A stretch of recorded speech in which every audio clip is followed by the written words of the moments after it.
Suspense.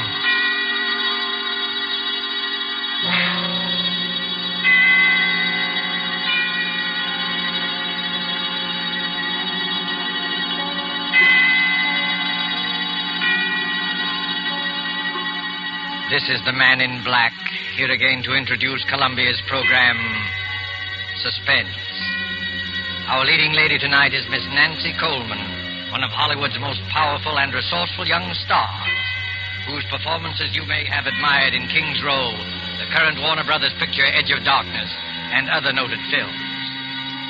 The story called Fear Paints a Picture is tonight's tale of suspense. If you've been with us on these Tuesday nights, you will know that suspense is compounded of mystery and suspicion and dangerous adventure. In this series are tales calculated to intrigue you, stir your nerves, to offer you a precarious situation, and then withhold the solution until the last possible moment. And so it is with Fear Paints a Picture and Miss Nancy Coleman's performance, we again hope to keep you in suspense.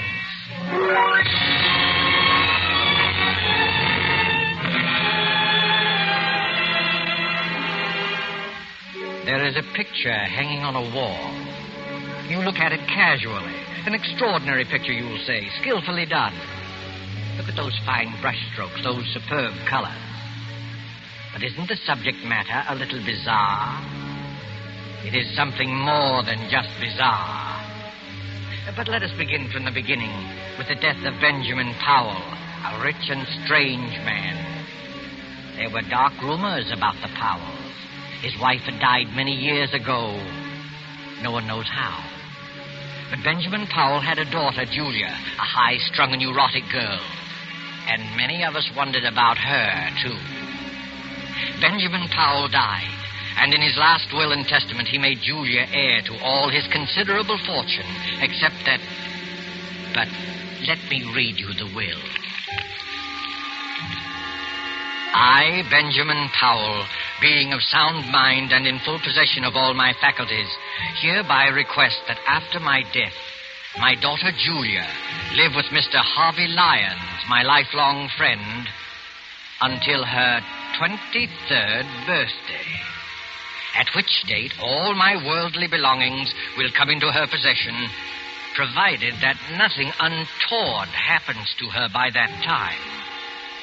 But in the event that she is incapable of taking over my estate upon her 23rd birthday, I hereby appoint Harvey and Laura Lyons as my final heirs, there being no other living blood relatives, and trust to their judgment that they will take care of Julia adequately and with kindness.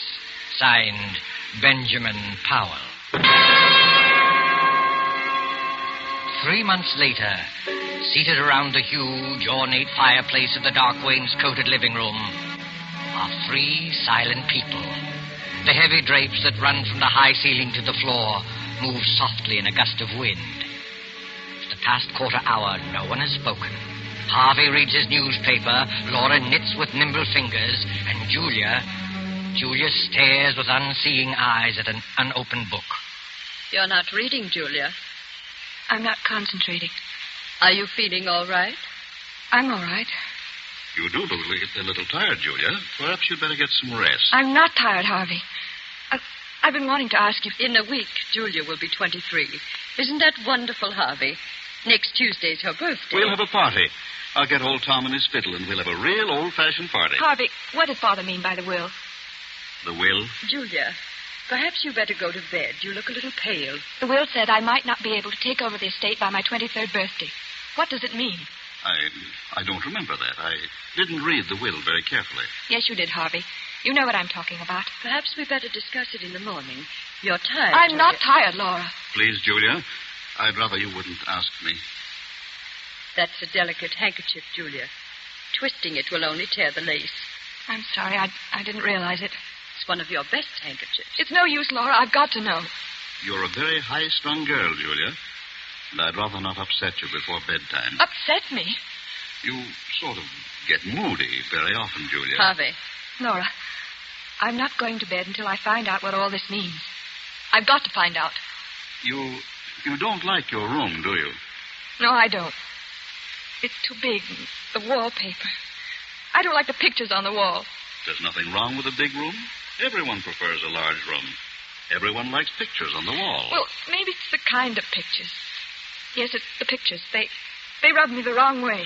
You see, your feelings about things are different. Different from the feelings of normal people. Normal people? Oh, I'm sorry. I shouldn't... I can't stand this torturous way of telling her. I'll tell you, Julia. Your mother died in an asylum. She went mad after her 23rd year. It's been in the family for generations. I never saw my mother. I thought... We didn't want to tell you this. I wish we hadn't, but you forced us. You mean I'm liable to become insane? Well, you see, any one of us can become insane. There's nothing wrong with me. I'm perfectly all right. I'm as sane as anyone. Being high-strung doesn't make me mad. I don't like it here. I don't like this house. I'm sane. I'm sane. Of course you are, Julia. There's nothing the matter with you. You'll be all right.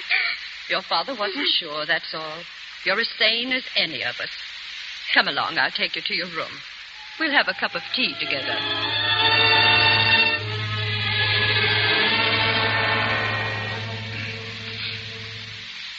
How is she, Laura? She's calmed down. Is she asleep? No, Harvey, she's reading. Well, that must be Dr. Barrows. I'll open the door. Hello, Dr. Barrow. How do you do, Mr. Lyon? Come in, come in. Thank you. This is my wife, Laura. How do you do? I'm glad to meet you, Doctor. Let me take your things. The maid will have your room ready in a few minutes. That's very good of him. Here, sit down and make yourself comfortable. Thank you. Well, how's Julia? She's been very moody lately. Very moody. She seems so unhappy. I've tried to draw her out, but I haven't been much good at it. Is she still grieving over her father's death? No, it isn't that. I don't think she likes our house. She has some queer ideas about her room. And the wallpaper. She doesn't like that. She doesn't like the pictures on the wall, either. I've caught Julia several times staring into the mirror, looking at herself with hate. Mm-hmm. I've heard her talking to herself very often. That's nothing. All of us talk to ourselves once in a while. I don't know, Doctor. I don't think she's very stable. There are things that go on in her mind that she won't talk about. All of us keep things to ourselves, things we never talk about. Mr. Powell described Julia's case to me just before he died. I've had occasion to observe her just once. Oh, you knew Mr. Powell, did you? Oh, yes, for quite a number of years. I treated his wife. Poor Mrs. Powell. She went mad. Started somewhat the same way as Julia. Oh, I wouldn't make that comparison. So far, there's no basis for any such theory. Well, then, let's say that Julia has strong dislikes. Took a hate to the pictures in her room. Pictures, eh? I'd like to go up and see her, if she's not asleep. Well, I guess it's all right. She's not asleep yet. Her room's the second from the right as you reach the top of the stairs. Thank you. I'll just stop in for a few minutes.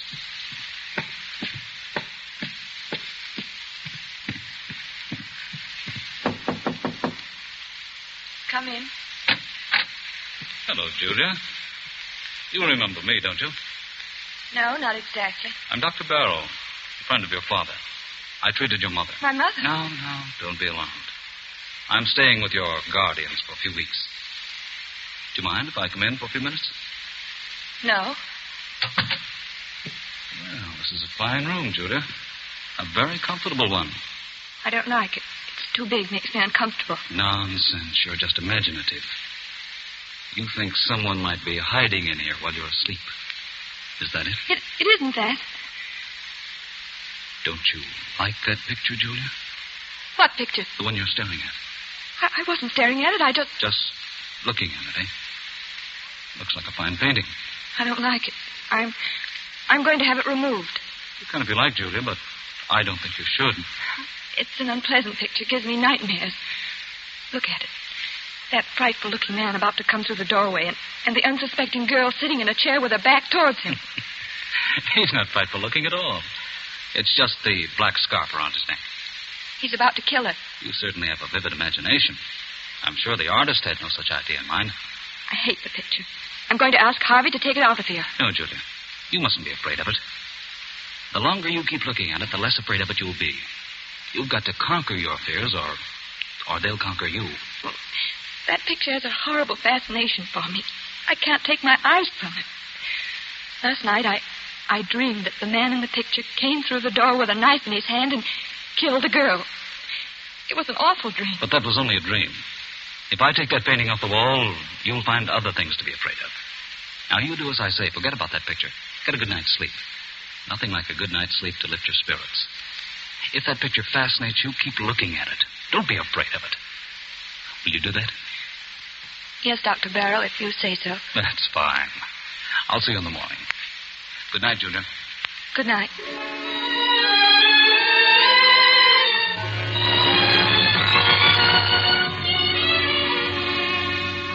In this big rambling house of Harvey Lyons, midnight came and went. One by one the lights went out, and soon the whole house was blackened by the cover of night. Not a single light gleamed from any window, not a single sound. The ominous rumble of an approaching thunderstorm. In Julia's room, the large room with its many pictures, she was dreaming again of the man in the picture. The figure with the flowing black scarf is alive, and his hands grow longer and longer. Julia tosses in her sleep, as if trying to avoid him, trying not to look at him. Oh. Who's there? Oh. It was only thunder. What a terrible dream. That awful picture. What was that? There's someone in this room. Someone's hiding in this room. The light. Where's the switch? Where is it?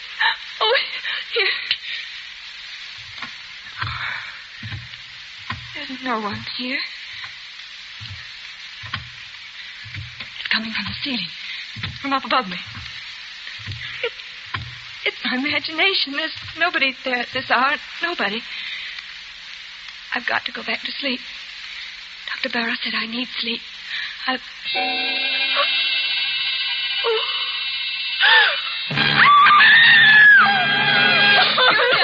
Julia, what happened? What are you doing out here in the hallway? Pull yourself together, Julia. That man. What man? The man in the picture. He's moved. What do you mean? The picture.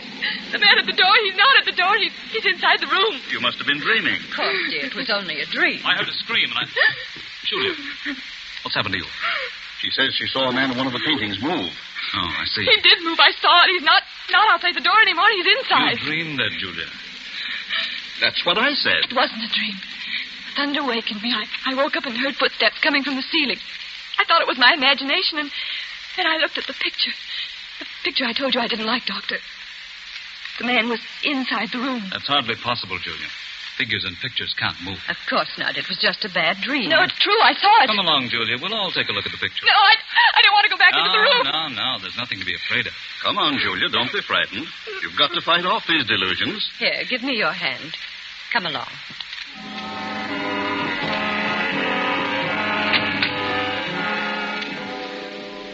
Well, now, what picture was it? The one near the bed. Oh, yes, the picture by Gregory. It's one of our oldest paintings. Well, there it is. It's the same as I saw it a few hours ago. Look at it, Julia. I can't believe it. The man with the black scarf is still outside the door. And he'll stay there until that picture crumbles to dust. I could have sworn I saw him inside the room approaching the girl. Dreams can be very vivid. And there are no footsteps coming from the storeroom. I must be out of my mind. I could have It's sworn. nothing at all, Julia. All of us occasionally have vivid, realistic dreams. Once I dreamed I was being chased by a herd of elephants. It was so real I heard the thundering footsteps even after I woke up. It was so... Delusions can be very real and horrifying. You do believe, don't you, Julia, that it was only a nightmare? Yes, I think so. If Julia wants to, I'll take the picture out of her room. I don't think it's wise. You have to fight these unreasonable fears. That's true, Julia. Never give in to them. Well, I'll go crazy if I keep looking at that picture. It might be the other way around, Julia. If you run away from it, the mental disease prevalent in your family will take firm hold in you. You'll get worse and worse, as Dr. Barrow says, until you be afraid of your own shadow. You'll be afraid of everything, of everyone you meet. Afraid to be alone, afraid to be with people, afraid of yourself, afraid of your own clutching fingers. No, don't tell me anymore. Mr. Lyons. There's no need for this kind of talk. Julia, look at the picture. It's nothing but some paint on a canvas with a frame around it. There's nothing about it that can harm you. And the danger lies in yourself. You've got to keep staring at it as often as you can by candlelight or in the dark until you've learned to laugh at it. It won't be easy. I'll try. That's fine. I knew you had courage. I'll get you a sedative so that you'll be able to sleep. I'll be all right in the morning. I'm sorry I became hysterical. And I'm sure you won't let yourself go anymore. I promise. You're sure you're not afraid now? No, I'll be all right. I'm sure I'll be all right.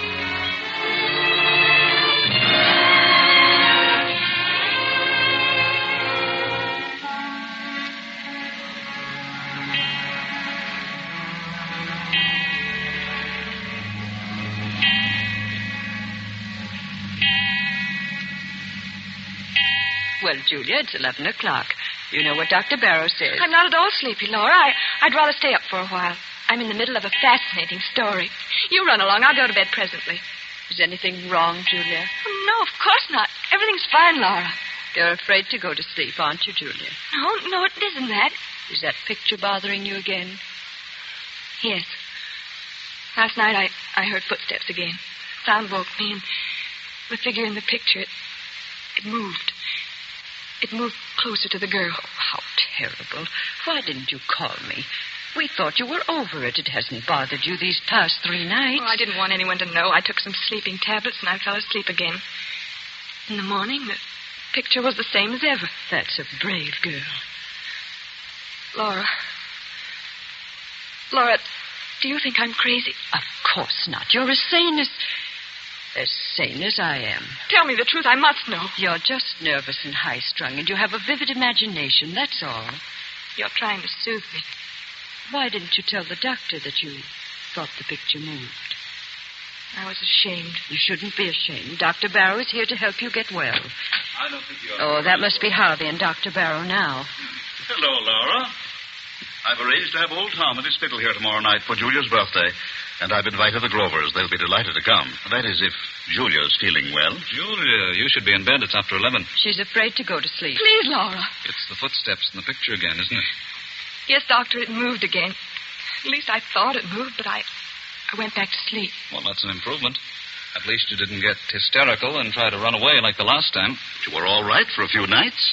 It's come back. There isn't much I can do for you, Julia, except to tell you to go to sleep. Fight off these delusions. You've got to do that. Come, Julia, I'll go with you to your room. Well, perhaps you can sleep in my room tonight, Laura. Just tonight. I'll feel a lot more comfortable tomorrow night. I'll be able to face it alone much better. No, Julia, that would be an admission of defeat. All right, if you think it's best. Good night. Good night, Julia. Well, keep up your courage. It doesn't look so good, does it, Doctor? Well, not too good, but it's not hopeless. She has an unstable mind subject to delusions which become very real to her. Her obsession about the picture's not so bad. We all suffer occasionally from optical illusions. But hearing footsteps coming from the storeroom above her... Storeroom? How did you know there's a storeroom above her? Your wife told me. Oh, of course. Well, that storeroom hasn't been opened in years. I guess there's no point in investigating it, is there? I don't think so. Those footsteps, like the moving figure in the painting, are all in her mind. Her mother behaved just like that before she went mad, didn't she? Well, there's some similarity. You haven't been to the storeroom recently, have you? No, I just mentioned to you that it hasn't been opened in years. Oh, yes, so you did. Forgive me for not listening more closely. That's perfectly all right, Doctor. Well, I just hope that Julia will be well for her birthday party tomorrow. Oh, I had no idea she was having a birthday. How old will Julia be? She'll be 23. Well, I must remember to get her a gift. Oh. Well, I guess I'll go to bed. So will I. I'll see you in the morning.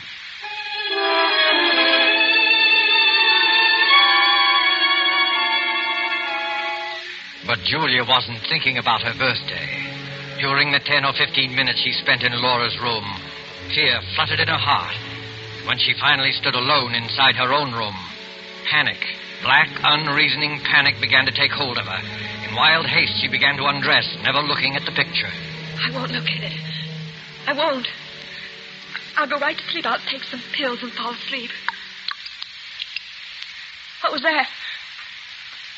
Oh. It was nothing. Nothing at all. All I have to do is keep from looking at the picture. I won't look at it.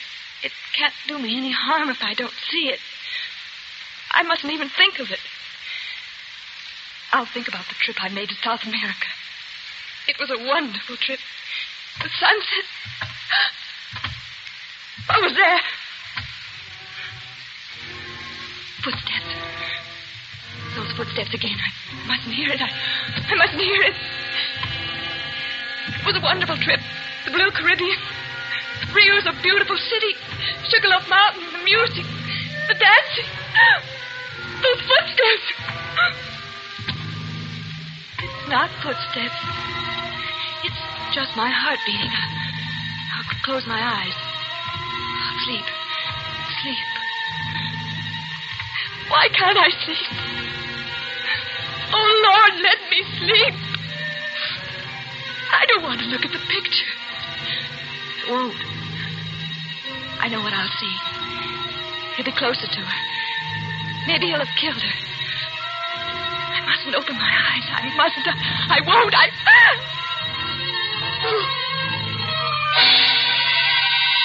I've got to look at it.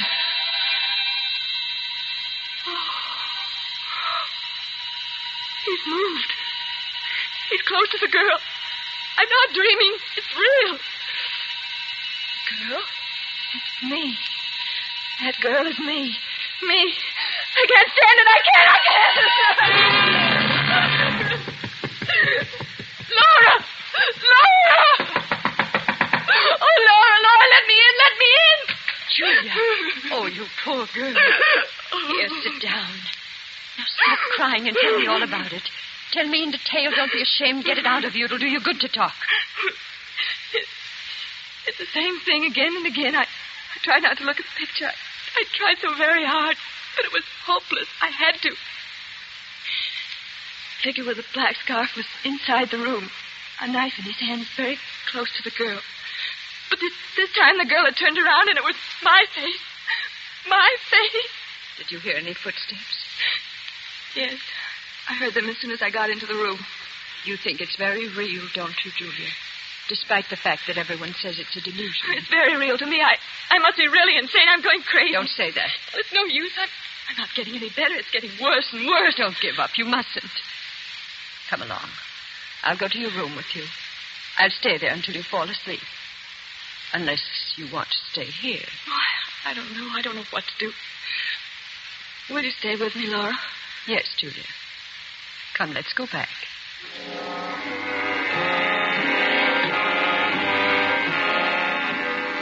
Well, the picture doesn't seem to... What's the matter, Laura? Nothing. Nothing at all. There. Did you hear it? Footsteps? It was probably a board creaking. Now you go to sleep. I think everything will be all right in the morning. You won't leave me? No, Julia. I'll be here. Thank you, Laura. Thank you very much.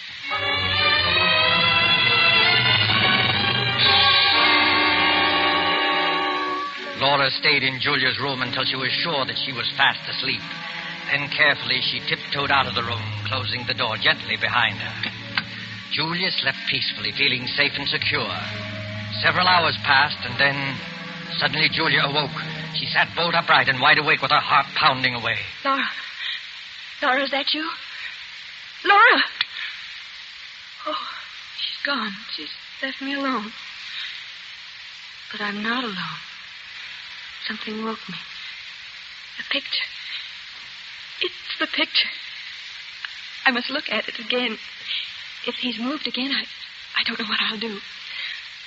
I'll turn around and look straight at it. I'll look straight at it. Oh. He's killed the girl. He stabbed her. He stabbed me. I'm the girl. Oh, I've got to get out.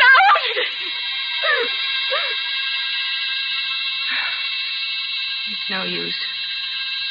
I've lost everything. My reason, my sanity.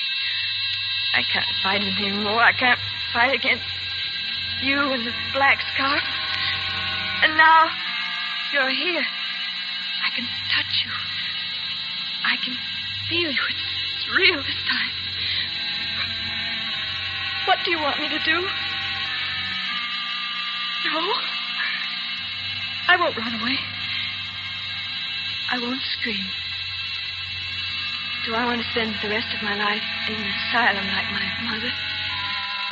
No, I don't. I don't.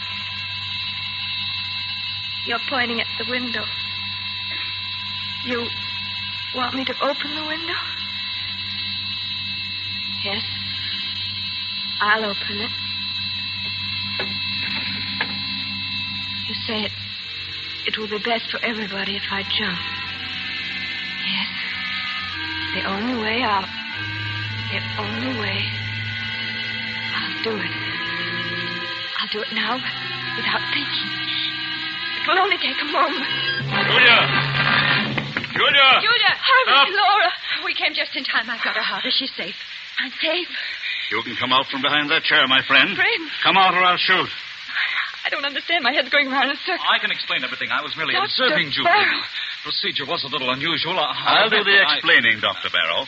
You tried to drive Julia crazy. Tried to drive me crazy. That's right. He tried to do it with the picture. You're all making a serious mistake. Mistake? Look at the picture. The figure is inside the room stabbing the girl. No, it wasn't your imagination, Julia. He painted several pictures, each one of them with a figure close to the girl. He used the storeroom upstairs. That's why you heard footsteps. I got suspicious when I found a black scarf in his room. And when I looked at the picture a little while ago, it was full of dust.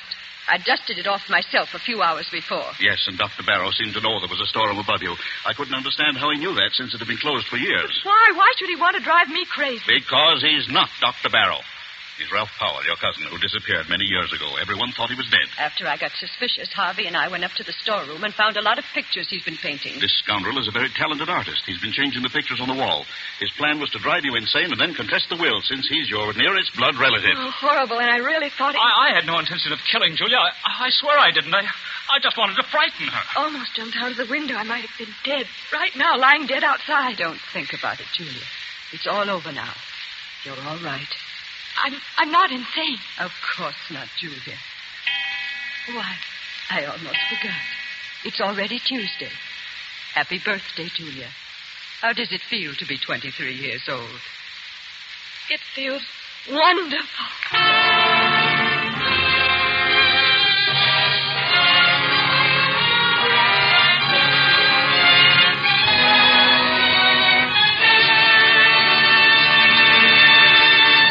And so closes Fear Paints a Picture, starring Nancy Coleman. Tonight's tale of Suspense. Appearing with Miss Coleman were Edwin Maxwell as Harvey Lyons, Fred Mackay as Dr. Barrow, and Beatrice Benaderet as Laura. This is your narrator, the Man in Black, who conveys to you Columbia's invitation to spend this half hour in suspense with us again next Tuesday, when our star will be Mr. Peter Lorre in the suspense play called The Moment of Darkness. William Spear, the producer, Ted Bliss, the director, Lucien Morawick, the composer, Lad Gluskin, the musical director, and Sigmund Miller, the author, collaborated on tonight's Suspense. This is the Columbia Broadcasting System.